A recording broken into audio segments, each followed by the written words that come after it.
Welcome back to CEO Money. I'm Michael Yorba, your host. All right, we're going to go right into an interview with Ed Baxter, Bison Creek Capital, speaking with Jermaine O'Neal. Jermaine, welcome to the show. Thanks for having me. My pleasure. Ed, please take it away. Again, Jermaine, I want to thank you for joining us today. We really appreciate you taking time out to talk to us. And a couple of things came up. Obviously, we're cross-talking here, and you mentioned some things that were very interesting to me. Give us a little bit of information about your background and what you think allowed you to get where you are today. Well, again, my name is Jermaine O'Neal. I had an 18-year long career in the NBA. I'm from Columbia, South Carolina. It was, between the process of me being drafted at the time as the youngest NBA player ever to be drafted at 17, from high school to the pros to this very moment that I sit here and talk with you guys now. It's been a heck of a roller coaster ride. I think what builds us as men and women in this world is, really the good, the bad, and the ugly, right? And that builds character for us, and we learn, and we keep moving. And I think everything that I do now, as a husband, as a dad, as a friend, as a businessman, my past reflected, and gave me tools to be at the position that I'm at now. I think that having followed your career quite a bit myself and quite a bit of basketball fan myself, it's interesting to watch your development over time. Talk about when you entered the NBA as a 17-year-old and you looked up and you saw guys who were as bigger and as strong as you were and maybe quicker, maybe faster, maybe even a little bit more experienced. How did you overcome any reticence you have or any confidence issues you had at that time, or did you have any at all? Well, I think when you make a decision to go from high school to the pros, you got to have a lot of confidence in yourself.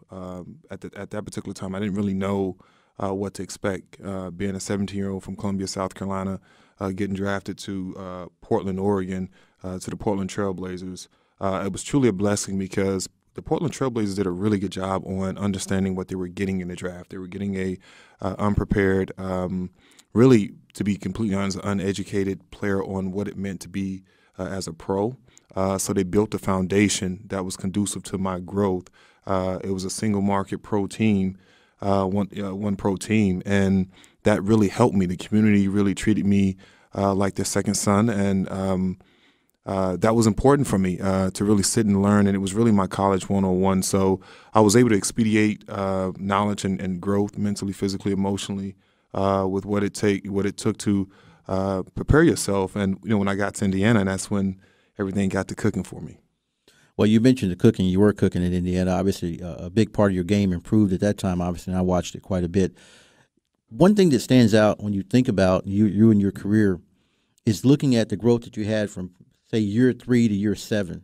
I think that was very important to you. What do you think was the main driver for your leap, quantum leap in skill set from that time? I think some of it is, when you come in at that age, at 17, or even whether you're coming in as a rookie out of college, the difference in strength, speed is significantly different than what you would expect. And obviously, out of high school at 6'11", 215 light pounds.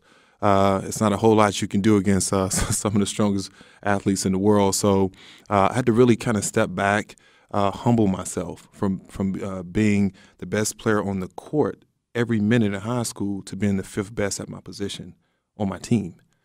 So that is a humbling scenario, and you have to almost self-check yourself on your purpose, what your goals are, and how do you achieve them. And again, I was truly blessed to go to an organization that had a great foundation. I had phenomenal teammates.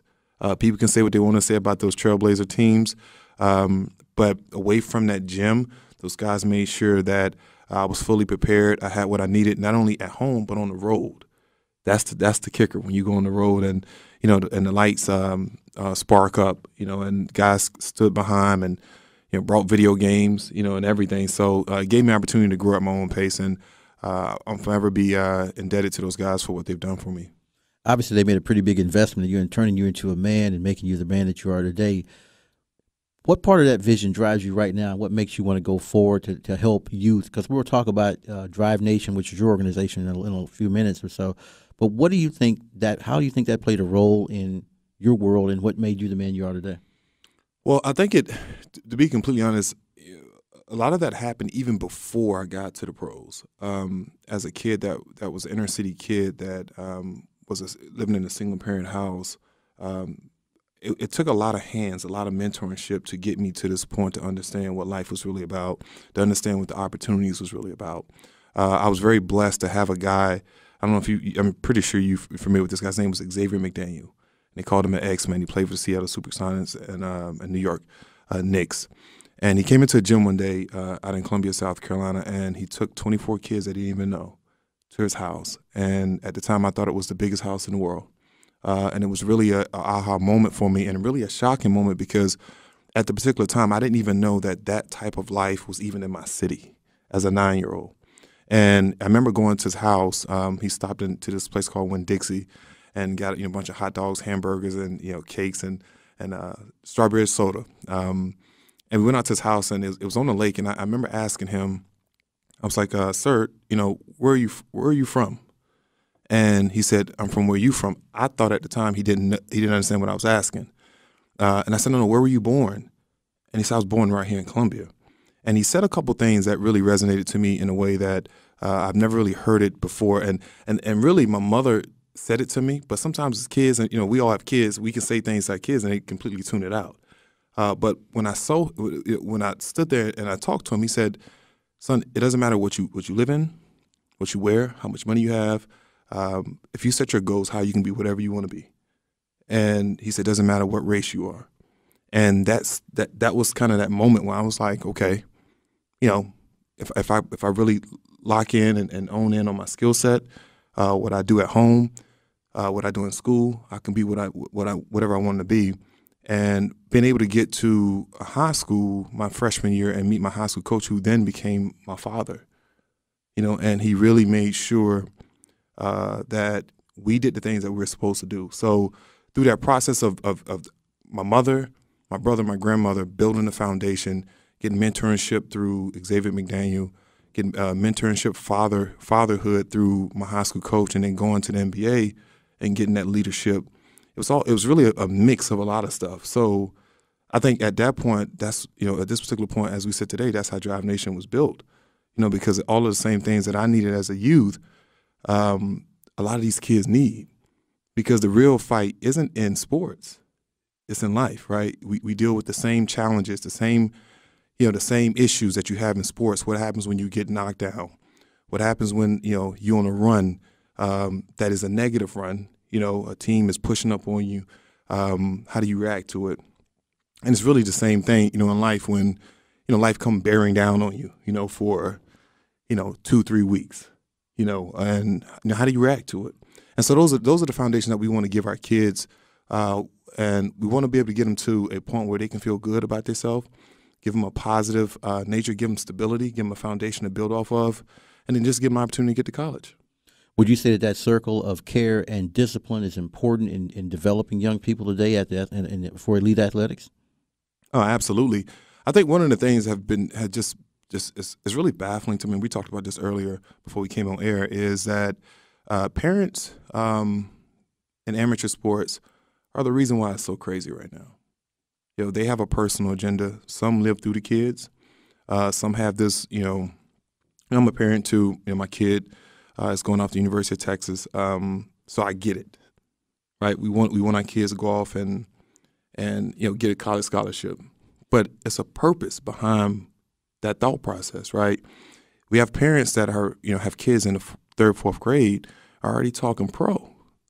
I've seen it. I've right? seen those parents, and they are vicariously living to their kids themselves. We have a couple of minutes here left. Give us some feedback or some background on Drive Nation, what your vision is for it, what you expect it to be, why you chose basketball and volleyball, and what do you expect to accomplish in the lives of those kids?